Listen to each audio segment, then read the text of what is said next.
internet is like in Kolkata, but hopefully you can join.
Hello, good morning, good afternoon, good evening, and welcome back to the Desi Sportscast with Nevin and myself.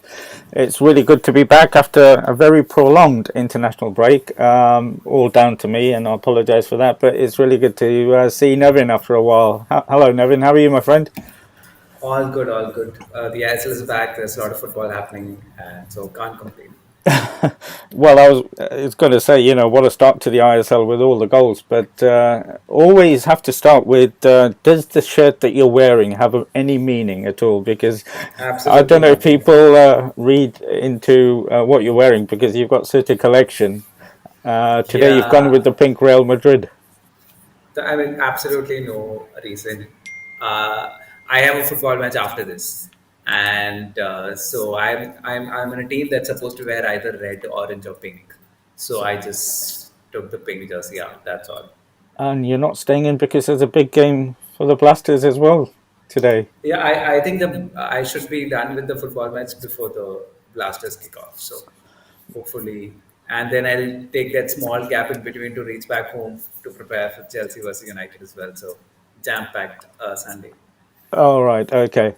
Well, it's a football day for you, and it's a football day for me because straight after the show, I'm off to the best stadium in the world, the King Power, to welcome back the legend that is Claudio. Hopefully, he's guaranteed a fantastic welcome, but as long as he doesn't take 3 points, that'll be good. But before we get into the football, and our regular viewer is back as well.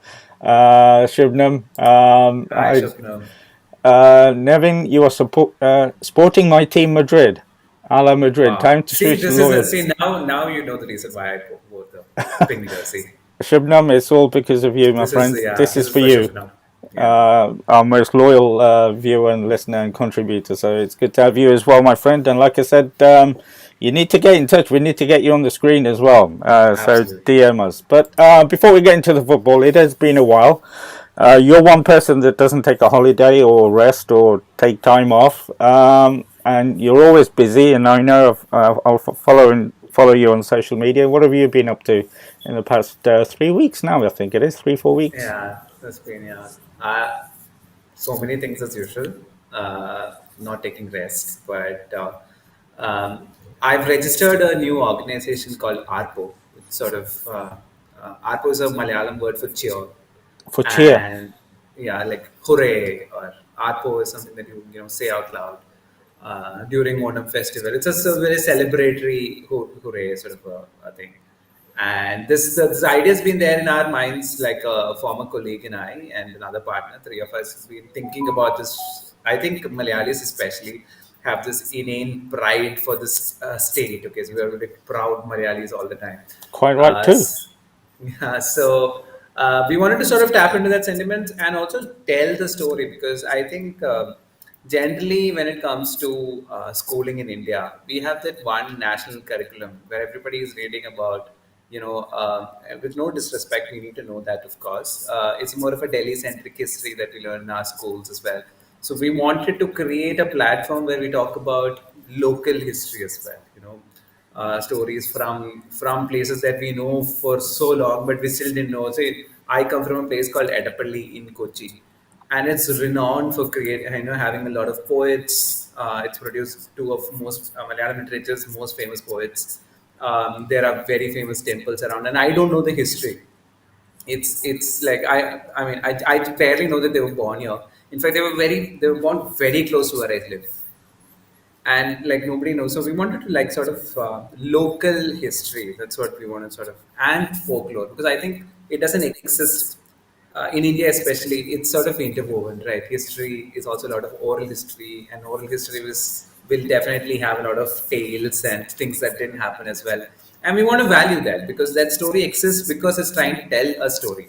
So maybe it's a exaggerated version of what really happened, but it still gives you an idea of something happened. So we want to, and we want to document a lot of these dying practices like sorcery and little things, because I think partly because of science and everything, we're sort of moving away from that era where we have a lot more of these blind beliefs and superstitions and stuff, but partly also because of sort of mainstream ideas of religion. Because now there's one way to be a Hindu, one way to be a Christian, one way to be a Muslim, or whatever religion is. While our history sort of says that there are infinite ways of being all these religions and being all together at once. So we want to sort of highlight that. I think it's very important, considering the political scenario that is sort of taking over our country, the world. In fact, it's a very polarized world today.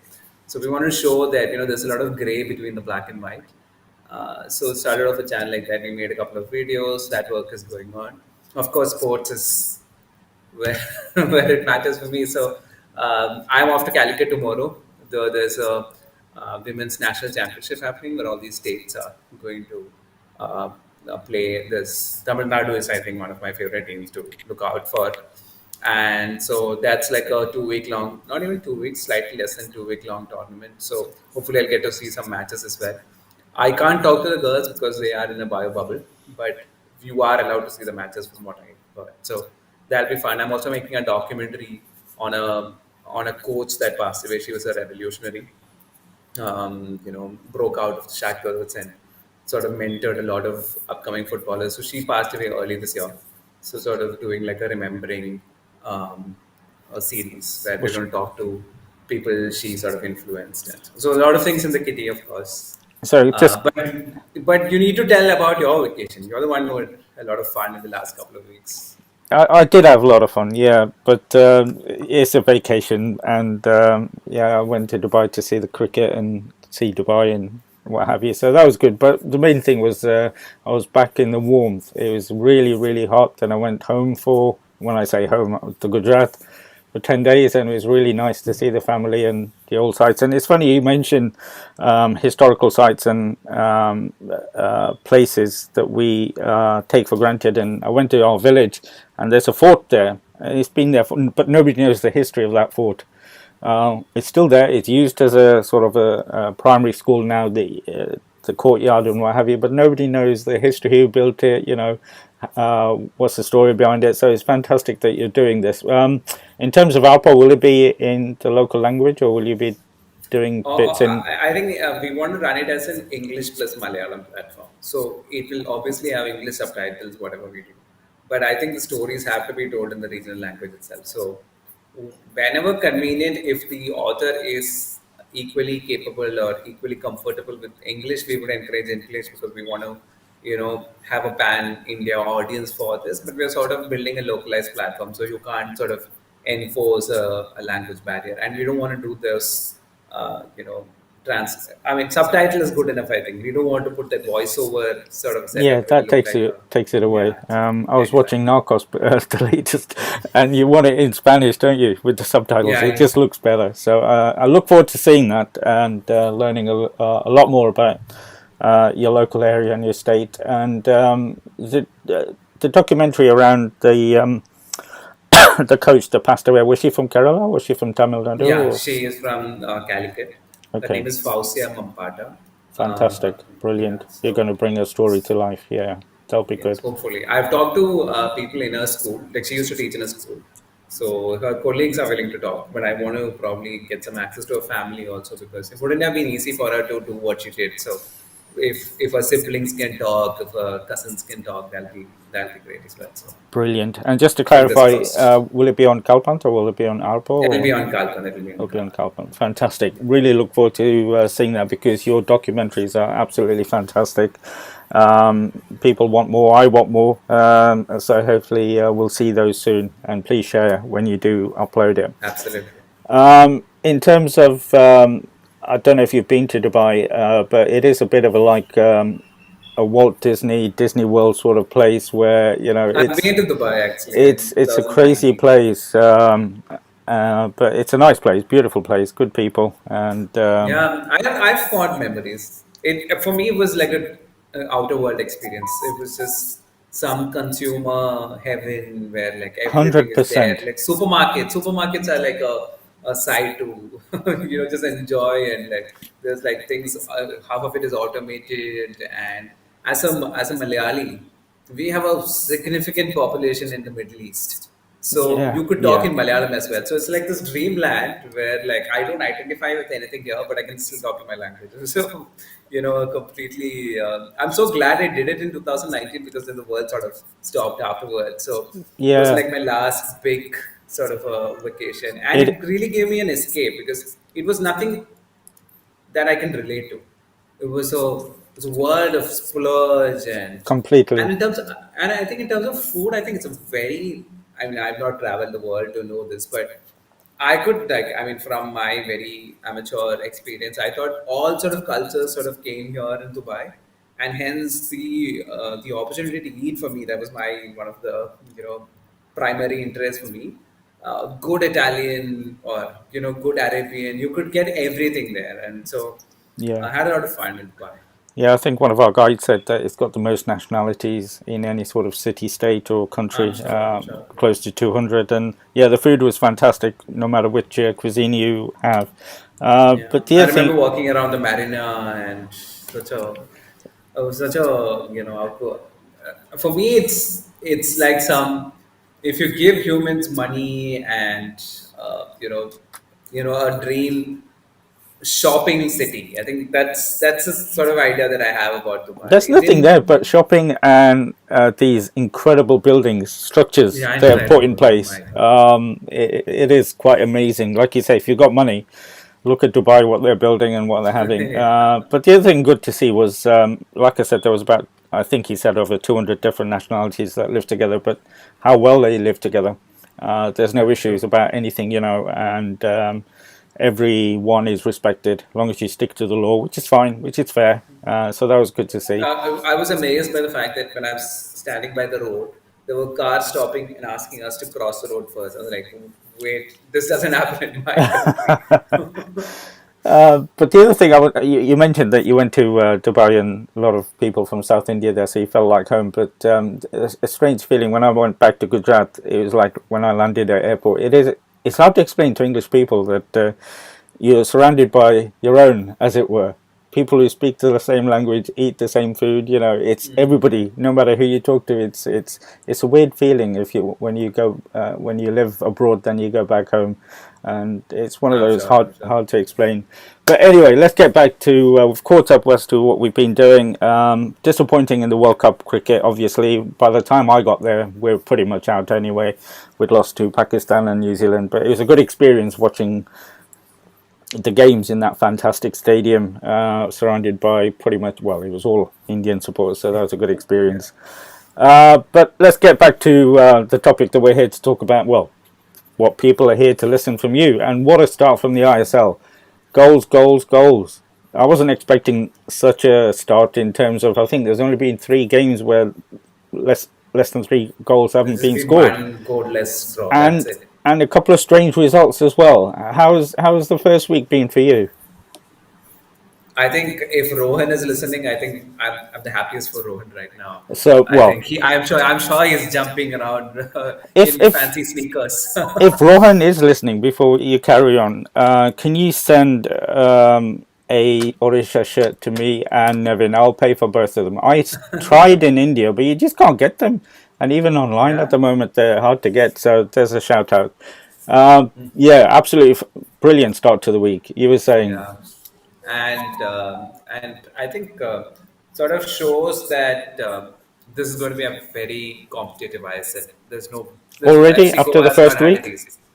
Yeah, yeah. FC Goa has not had it easy, and it's not like they can just switch on and tomorrow produce world class football. So they're going to take some time to recover. Bangalore seems very leaky in the defense, so that's going to be a trouble. Kerala Blasters is all over the place, so they're not going to have it easy. I thought East Bengal were pretty organized in the first match, but then ATK said, "Hello, what is five this minutes, game FOMO?" over. Yeah, yeah, it's just sort of went berserk in that 5 minutes and sort of ensured that that's game over there. And so, it's a team like an Odisha, Jamshedpur, Chennai, they will all be licking their lips with thinking, okay, maybe the big four is no longer the big four anymore. We've got a proper shot. Mumbai lost yesterday, Yeah, so I was and really surprised. Hyderabad was really good as well. Yeah, It's not yeah. like they capitalized on blunders. It was a team being outplayed. So clearly, this is going to be a very closely fought tournament, and I think barring ATK Mohan Bagan, everybody else seems to be like they've not reached that potential yet. I thought Mumbai in the first game showed glimpses, but this is a problem with Mumbai and Lobera's team. I think now no longer Lobera, but like I think the fact that somebody like a Jahu decides the tempo is that Jao is getting older as well. So I don't think that ball movement is happening as fast as it should. And when you have a team like Hyderabad running at them and pressing everything, you could see, Fall getting a pass and he passes to a central defender partner, and then it takes ages to reach. And by then, there are like three Hyderabad players pressing, and that sort of didn't allow them to, I think, Jahu, Mumbai need to understand that there's no team out there going to give them that space to do their thing. So they'll have to work around. And I think this is another point that I raised yesterday. I thought the pitch wasn't helping. I didn't think it was helping in the first match between FC Goa and Mumbai. It was it was awkward to watch because two ball moving or like a possession based teams struggling to string together a lot of passes because the pitch sort of slowed down the weight of the pass. The weight of the pass was all over. Like you could see the players struggle. They didn't know what was the weight that was required for the ball to reach at the right pace. So um, I don't think that's helping, and they have to play in the same ground. There's no other way out. So they're going to be playing in Fatota. So that's what's going to work against Mumbai. I feel this is just from my observation on TV, of course. I mean, I'm sure players and coaches can see it directly, and maybe there are things that we don't understand. But if that's the case, Mumbai should look at the aerial route, because if the passes are not going the way it should, somebody like a Jao who's got great delivery as well. It's not like he needs to keep threading the ball. Take the aerial route, have like a couple of options. And I think we discussed this last time around. I know Farouk is injured and no longer available, but the fact that they let go of Farouk and thought that Bipin was the future, but I think those guys are still yet to click. Bipin had a fantastic season last time around with Mumbai, but this time around seems a little, jittery, and so Mumbai seems a little toothless in attack. Strangely. So Is that a bit of that a means again, with Mumbai? yeah, Sorry to interrupt. Is that a reflection of the new coach still bedding in? could be. But He's I think, completely new to the league.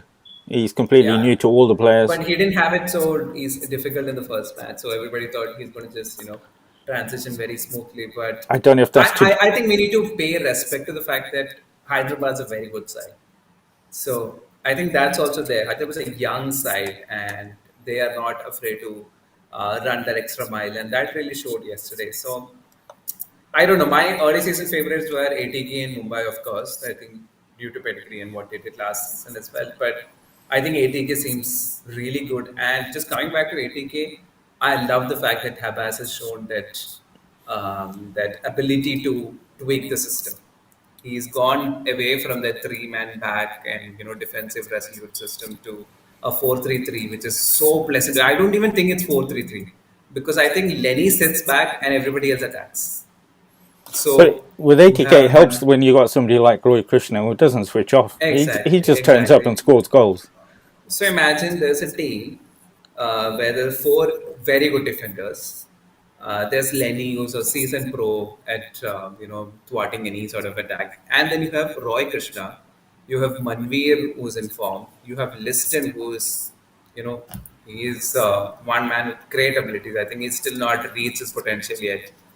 And then you have multiple options from David Williams to what is the name Coco that the I can't remember his name, but like so they have multiple options there to, and all of them are just going for it. They're not stopping. They're just getting the ball and they're running it goal. They're not like making sidewise passes. There's no tiki taka happening. They just get the ball, attack, and suddenly ATK Mohun Bagan are a fantastic team to watch from the boring Habas in last time around. And you could see this in the AFC matches. I know Yeah. they got like outperformed, but you could see the tactical shift.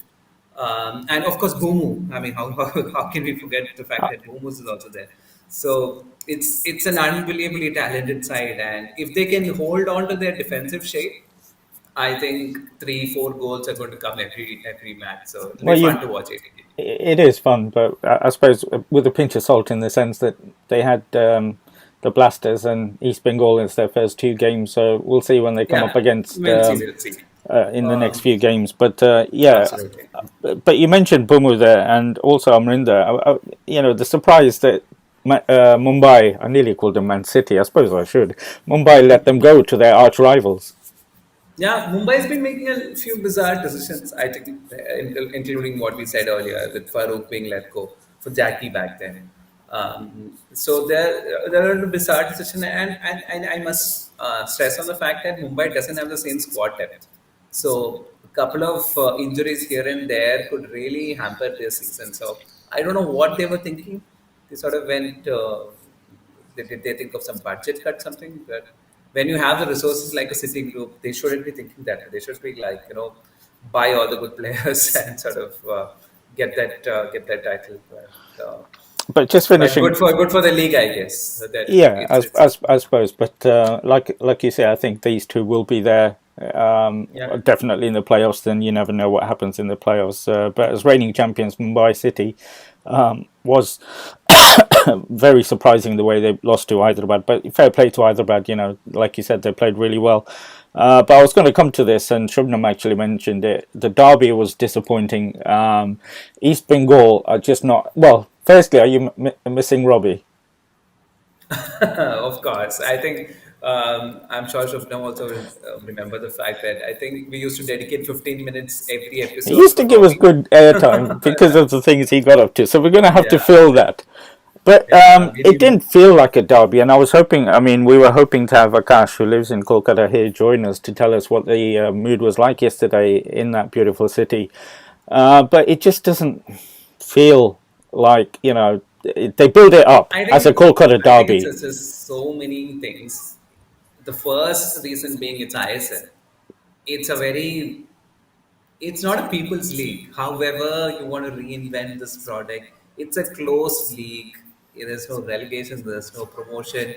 People's, there's nothing to like. There's no desirability to it.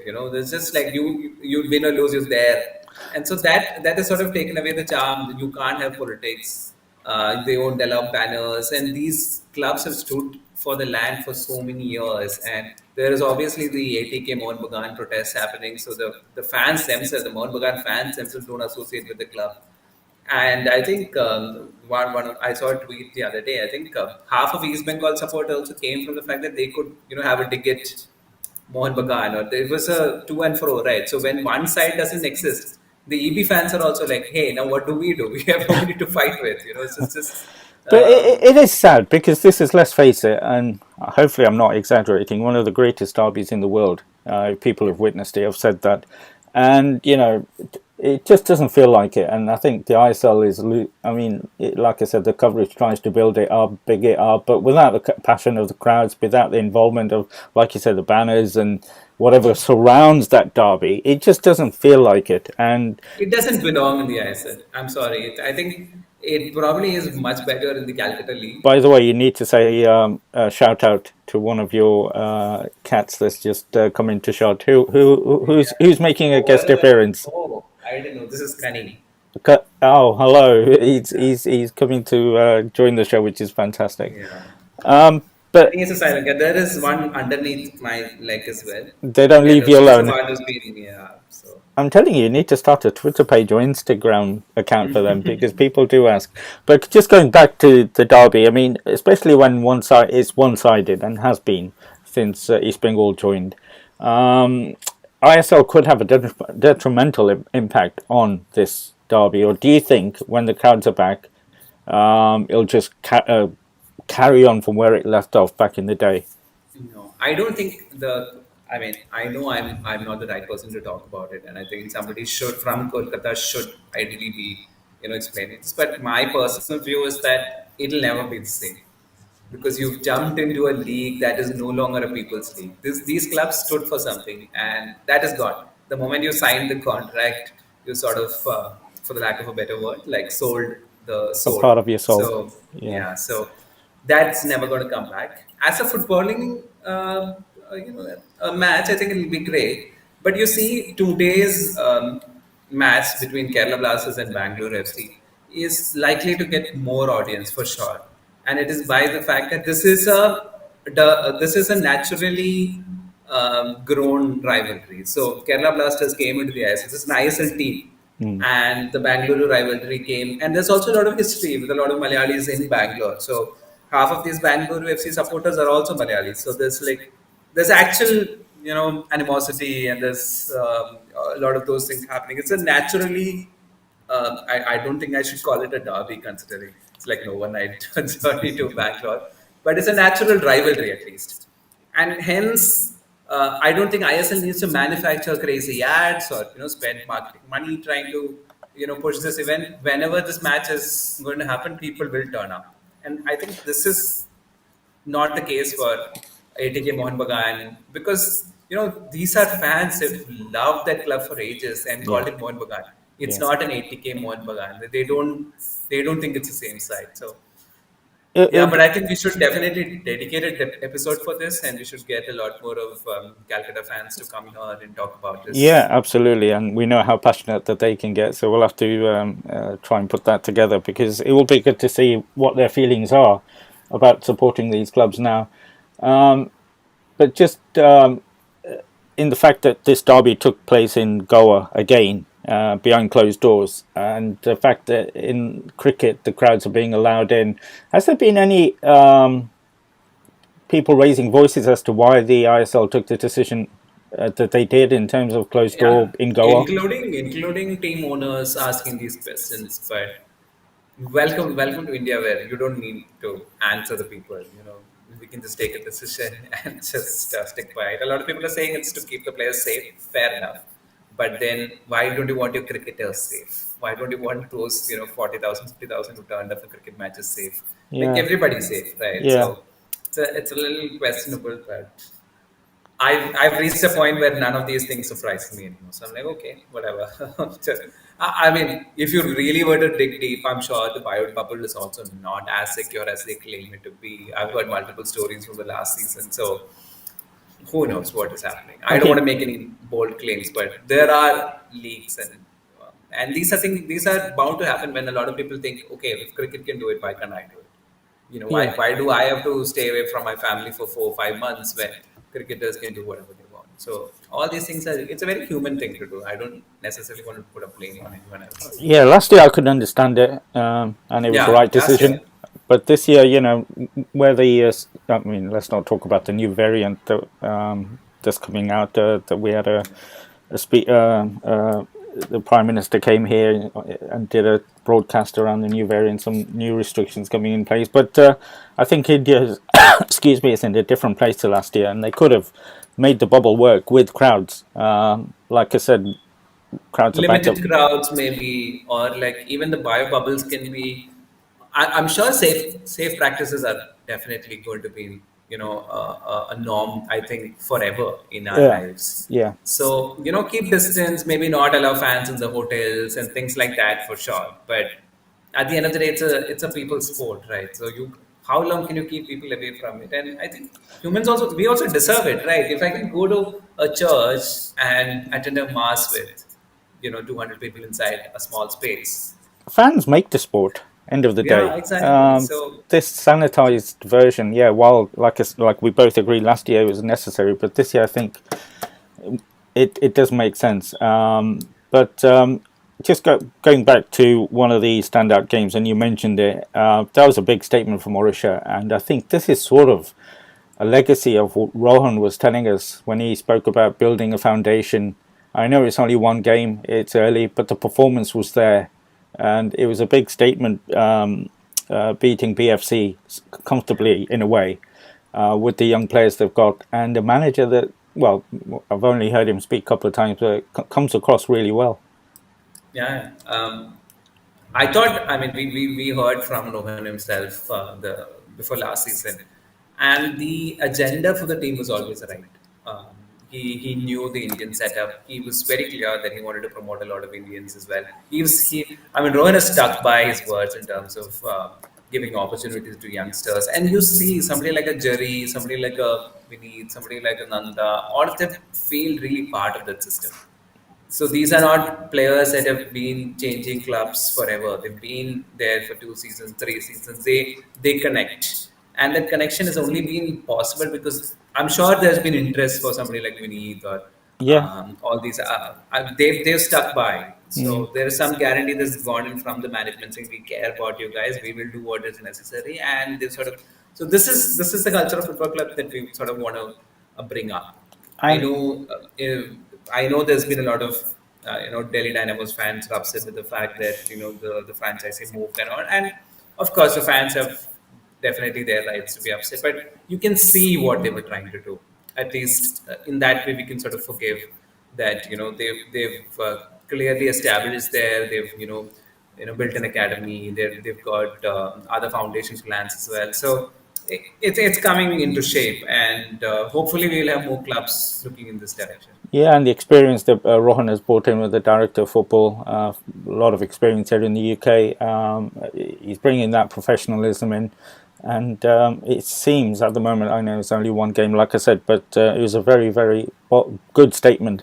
But just on the It's back of not an that, easy team to defeat, right? It's a no, serial absolutely, and I winners is think that's Bangalore. when I was watching, I could only catch the highlights. I think that's probably the first time they have beaten Yeah, BFC they've and even scored against correct. BFC more than one goal. So a big statement, and like you say, that's And our good team. goals too. It was not even like Yeah, bad goals. yeah. Really good goals. But just on the back of that, Shubnam says, "Let's be real, guys. BFC is disappointing, and they're not making the top four. They are so bad to watch. Are they It is true. It turning is into a true, bit and of an 80k?" they're turning into a bit of a Kerala Blasters, I guess. I don't think it's that bad. We'll see today.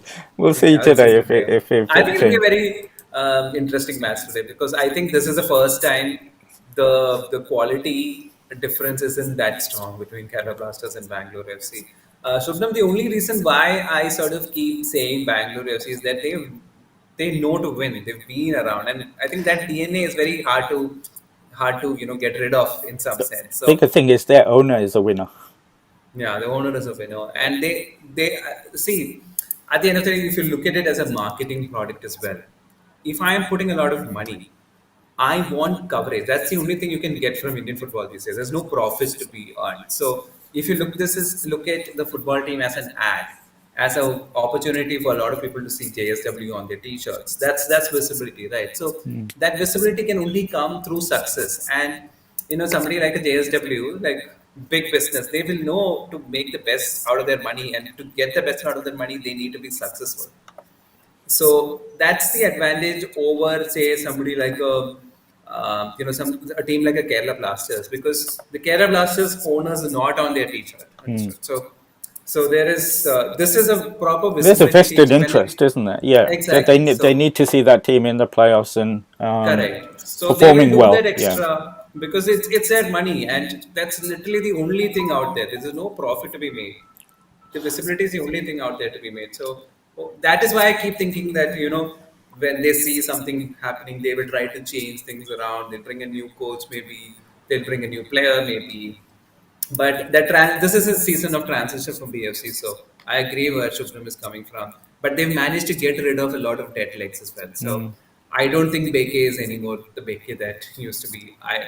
Cabra has been having a shocker at Kerala Blasters. So they've managed to get rid of a lot of these older players, and you will see the likes of Leon Augustin. He's injured right now, but these are young talent. So I think there is still.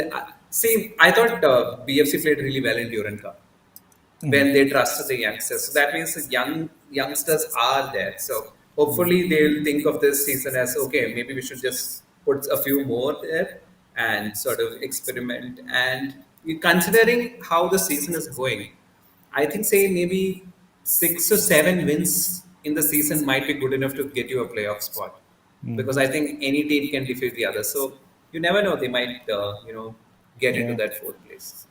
Again, Shubnam agrees with you. BFC do well, but they don't have an attacking midfielder, and also Udanta should be dropped. Big statement there Big regarding statement, Udanta. especially with Ego Stream at still giving him opportunities in different Exactly, leagues. Yeah. exactly. But we'll see. One change I just want to take your views on is there's now 7 Indian players on the field now. A good positive change, and hopefully we'll see a lot more younger people being given that chance. See, I think it goes back to the original point that you raised about goals being scored. I think here is the biggest reason.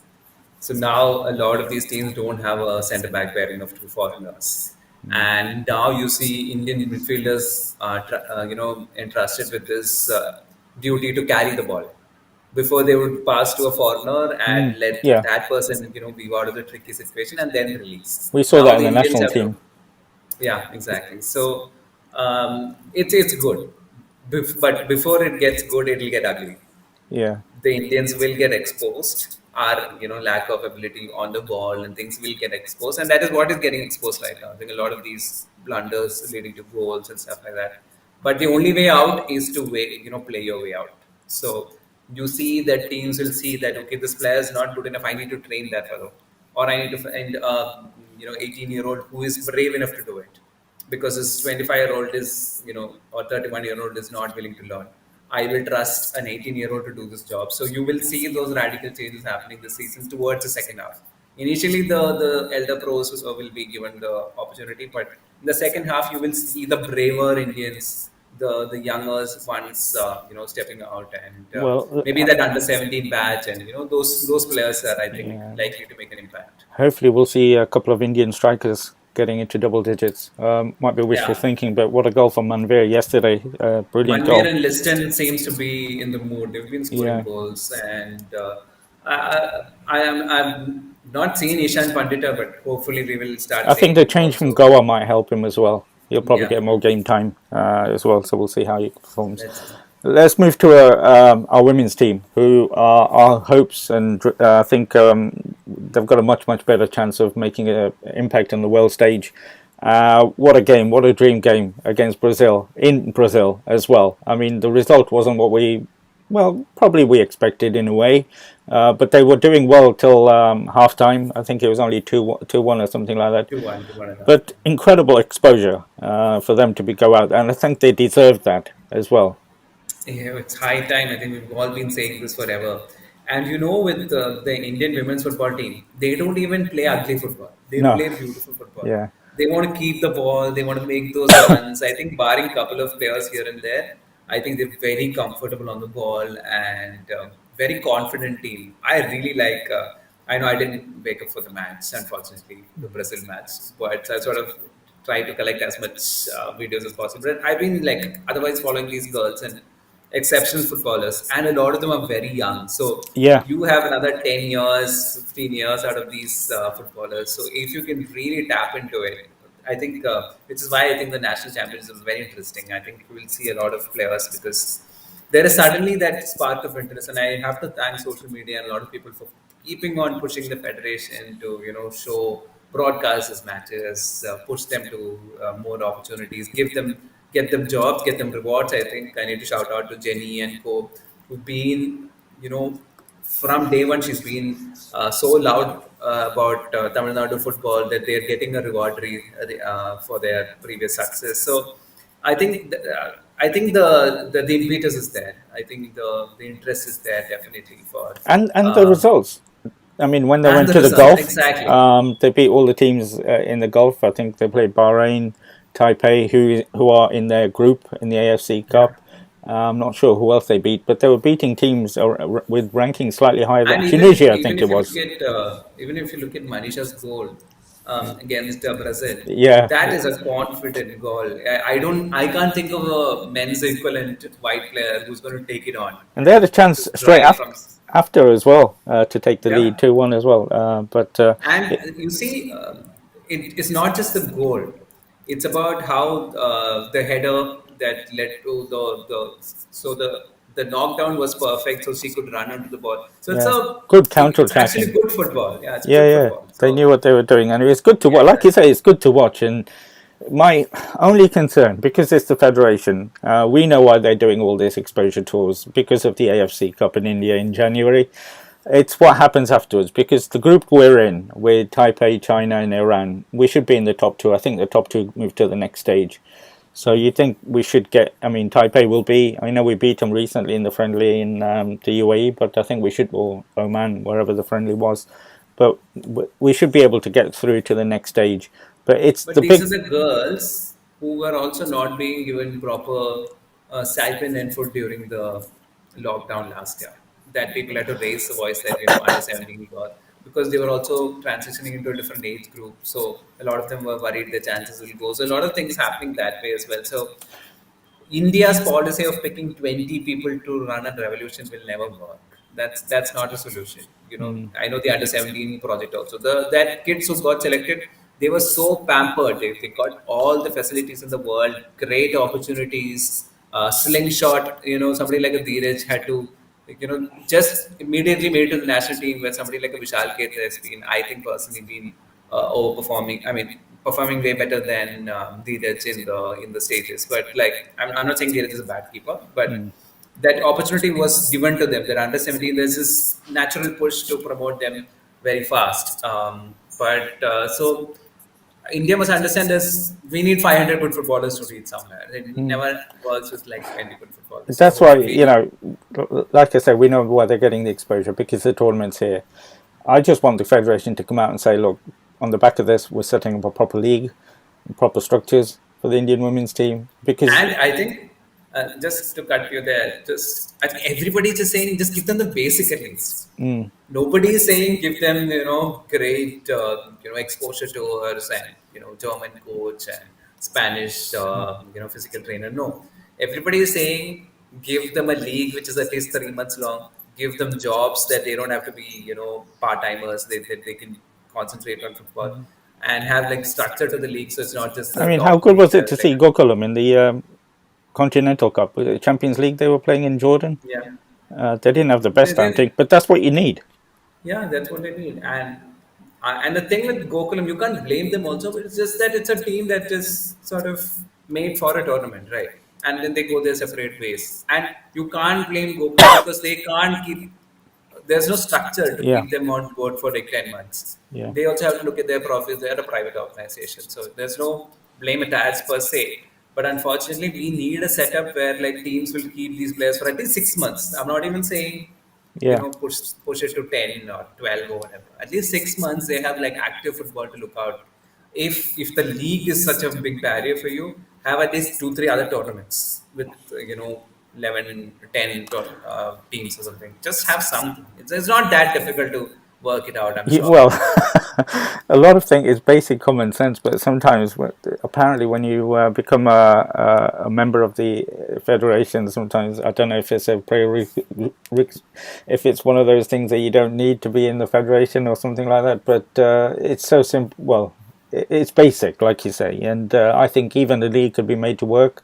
Follow the kabaddi rule, have different areas where the games are played, spread the popularity of the women's football. But what do we know? What do we know?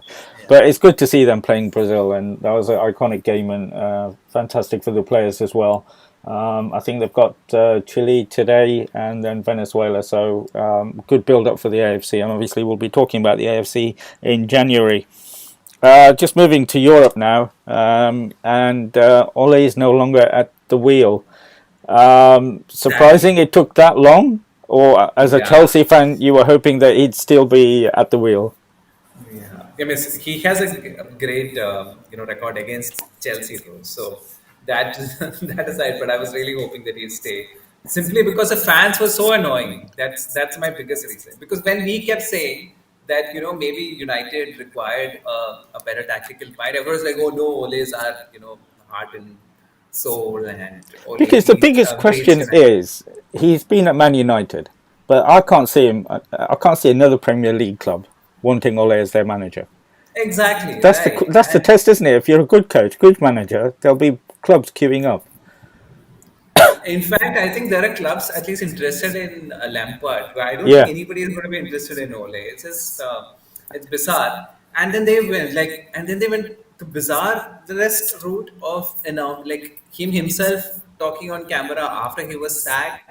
I was like, what is this drama that you're playing out? Just move forward. And then the fans got like, wow, Ole is our brother. And the legend. next day a new coach is announced, and they're like, "Wow, this is the tactical mastermind that we wanted." We're like, you could have hired him way earlier, right? Like everybody was saying the same thing that you needed somebody, and now everybody is like, we've got the new I Bielsa, was going to independent say, Bielsa. It's I just, mean, I mean, what? How can Ralph you change your?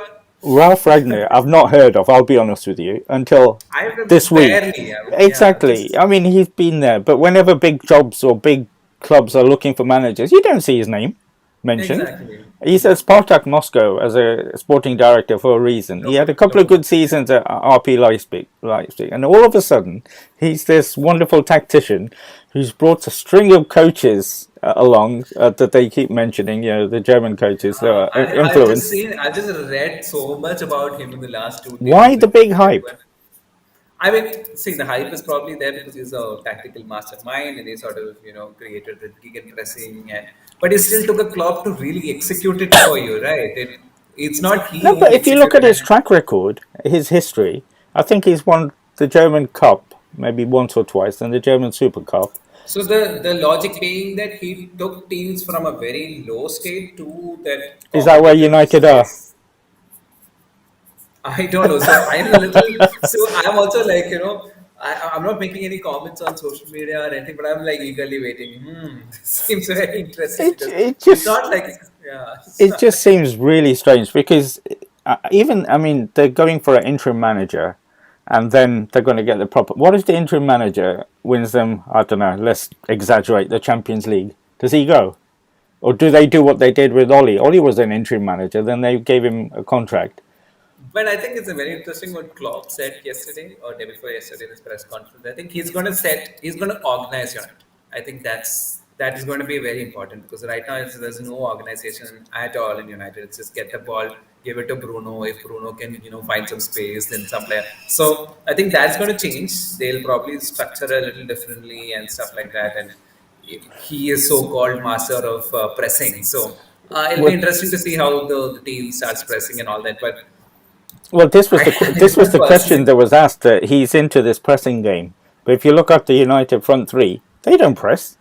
Ronaldo, Fernandez, they're not into that sort of. That's not their game.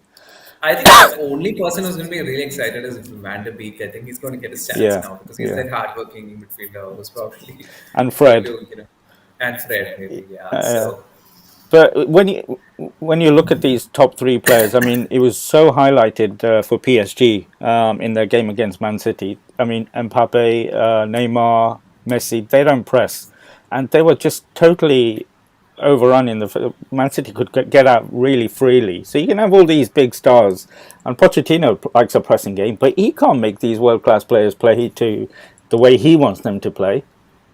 I think the only manager who can work this out is Ancelotti. I think he's the only person who's like, if he has stars, he'll be like, okay, you be the star. I will somehow tweak the system to just, soothe your ego. I know it's not happening for Eden Hazard there, but I think I personally feel United should have hired somebody like that. who's a little, well respected, who can manage egos. Because at the end of the day, if you look at least on in terms of caliber, Pogba is a very important player for United. Bruno is a very important player. So how do you figure a system to work these people around? So I think for United, a more man manager was important than a system manager. But let's see. The fans are clearly excited, so I'm gonna just like wait and see. Well, it's not the fans. I just don't get the hype. I don't get the hype about this guy. But we'll And see. mind you, I had heard a lot about Bielsa, but not this fellow.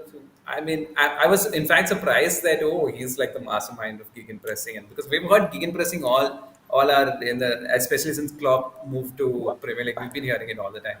What do you think? I mean, this is just a question on the back of that. Do you play the formation suited to your players, or do you make the players play to the formation that you think that works, or the game that works? I mean, this is a classic example that he's that sort of coach that likes to press from the top, but he hasn't got those players. So, do we give him time to change those players? I don't think those players will change. I know, but I think, see, if I were a manager, I don't think it's going to ever happen. It's just that I'm sure I will know how a system, one particular formation really works. So you see Antonio Conte do it, right? The moment he's at a club, he'll immediately switch to a 3-4-3 because he knows the ins and outs of 3-4-3. It's something that's super comfortable with him, or like a 3-5-2 or a three, whatever, that three-man back sort of setup. So I think that's generally how I feel about it as well. So I know a thing that really will work. So if I were to go somewhere, I'll try to execute that. If it's like not working at all, then obviously either I have to quit or or figure out some way. But that is my second choice, I guess. I think first choice would be to execute a system that I'm comfortable, and see, because I think when Conte reached Chelsea, I think he tried a 4-3-3 or whatever with the players that Chelsea, that the system that Chelsea was already playing, Mm. and it took that three goals from Arsenal in the first half to sort of for Conte to understand, okay, it's not working. I need to go to a system that which I know, and then I think the rest is history, right? So I think I, I, that's how. I think Conte will get rid of some of these players. He's not got the players that will play the system he wants, and it's being Correct. shown. So we'll see how this legend of a coach from Spartak performs in Man United when he comes. Really looking forward Maybe to it. he's good though, because I mean, from what I read, he seems super impressive. But I don't know. Well, I have not heard so much. exact. Well, I don't know. I don't know. We'll see. I'm Maybe just it's saying that English bias against German coaches. Maybe they don't when like. there was rumours about Brendan going to United, I never saw Ralph's name being mentioned as a possible replacement for Brendan. I saw Lampard and what have you. But No, anyway, but apparently Chelsea was interested in him and he rejected. I think And Chelsea's got a better coach in better Conte. coach though. Yeah. Yeah. Sorry, not So Conte, in yeah. Tuchel. Sorry, he's really turned it around. But Tottenham, I think, have got a good coach in Conte. I think United missed out on that, and everybody knows that. Just before we finish, I just want to ask your thoughts, and you probably know about this gentleman a lot more than me. But the passing away of Novi Kapadia, a legend, from what I've read in football journalism in India, really sad to lose the gentleman. Any thoughts on the impact he had on journalism and football? Oh, immense, immense. I think sort of the pioneer for Indian football journalism, and not just journalism. So when I was writing my thesis in 2014-15 about football, whatever literature I could find in academia, it's all Kapadia. So, then it was written N Kapadia, so I was not really figuring it out. And then I realized it's the same Novi that whose voice has been sort of ringing. I think it's best known as a commentator. He's the voice of Indian football. I think watching a match in Novi's voice was always different. I know we've had a few laughs because he has this tendency to give out the most bizarrest history just because it's coming out of his head. I don't think even the comms team prepared it for him. He just like comes He's got out it because there. he's got it there. But what a I think I've met Manovi as well. Oh So wow. Okay. yeah, so what I liked about him was he was like your favorite uncle, and this is a person who you've not met before. There's so much warmth about him. He embraces your idea. He considers you.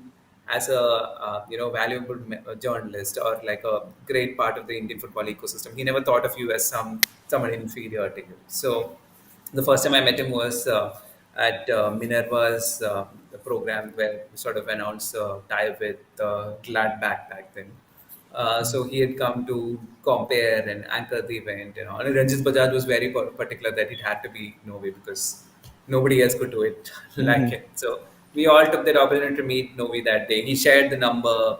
And I still remember sending him a couple of videos and articles that I'd written earlier about the early days of Kalpand. And he shared it on his social Oh media. I wow. was a very super sweet guy. And I think I was part of a Twitter space where people remembered sort of like immediately after his passing away. And like literally everybody had to say nice things about him. It was not like Novi was the paramount of journalism. Novi was everybody wanted to say about how lovely a person he was.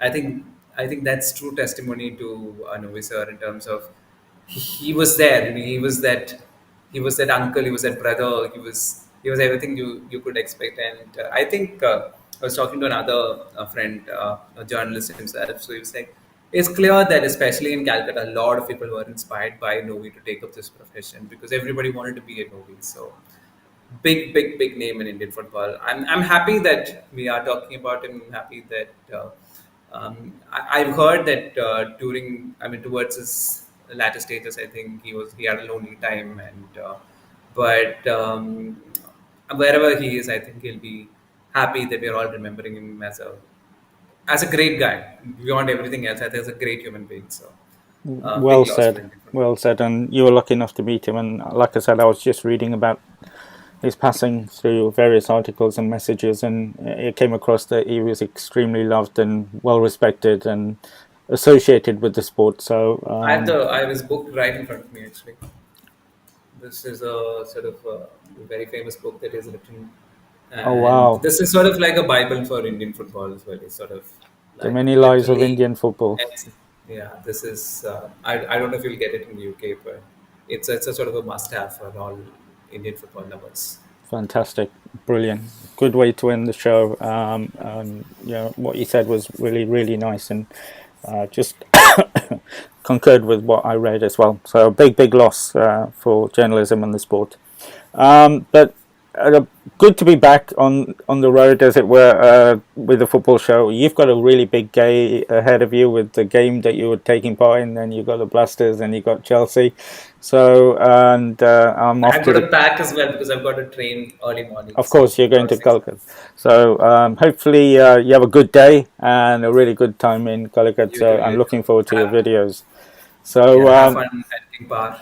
yeah, just go and have a couple of beers just to warm up. Okay, it's absolutely freezing here. Oh, So it's back to being cold. Of course, it's close to it December. snowed yesterday, but thankfully that all went. But it's I think 2 at the moment, and it's the daytime. So It's been just rains here though. Our rainy season hasn't stopped. It's almost December. It just rains after yeah, rains after it's strange. When I was in Gujarat, it rained for a day, and this time, yeah, it never rains. yeah. But there you go, I think global climate warming. change is yeah, really. Exactly. Brilliant. All right. As always, thank you so much for your time. Really enjoy the conversation. Made my Absolute pleasure. Sunday. And we'll hopefully catch And up thank you, next. Shobnam. Thank you, Shobnam, Now for I'm going to get in touch with him and get him on the show yeah. next week. All right, my friend. You Yeah. take care and have a Bye brilliant bye. weekend. Bye bye.